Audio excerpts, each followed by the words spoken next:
The Pirate Party is the politicization of a global undercurrent.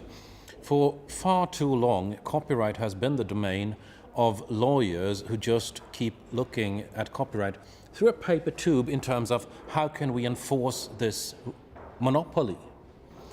What the Pirate Party does in all its 40-plus countries is to politicize this issue and look at what is the cost of enforcing today's copyright. Are fundamental rights in danger if you need to do that?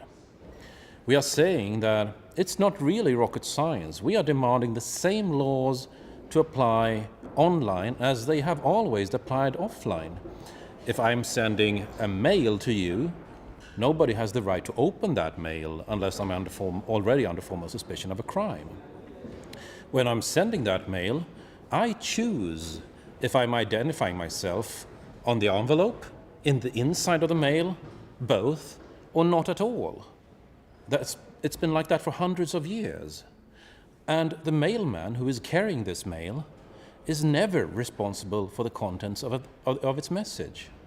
Is never legally responsible. These are principles that have held for hundreds of years. And I can't really understand why it's so hard to realize that the same laws must apply online as well. First, it's not a problem. More artists make more money than ever. The income for artists have risen over 100% since the advent of file sharing in 1999. Second, it's not really a politician's problem to solve. In the Soviet Union, you could do like that. However, in the European Union, we have a market economy. It's up to every individual to make a living in whatever way they find feasible. And at the same time, somebody goes from plinking their guitar in the bedroom to wanting to make money off of it. They aren't an artist anymore. They're an entrepreneur. And the same rule applies to them as every other entrepreneur on the planet. They need to provide something which somebody else is prepared to pay for. If they can do that, they don't need any laws to save their business. If they can't do that, no conceivable laws are going to save their business.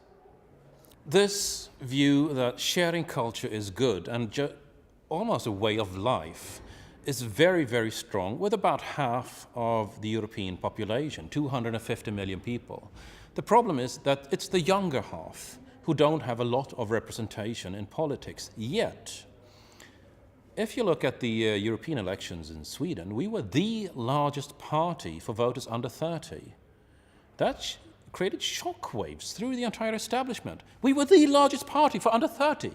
So I think a key problem here is that politicians are regarding this behavior, sharing culture and knowledge, which is fundamentally good for civilization, which is fundamentally good for the development of new technology and the next generation of jobs.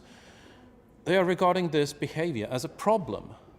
And what they haven't quite discovered yet, but I think are about to discover, is that this particular problem has the power, the ability, and often enough the desire to vote them out of office.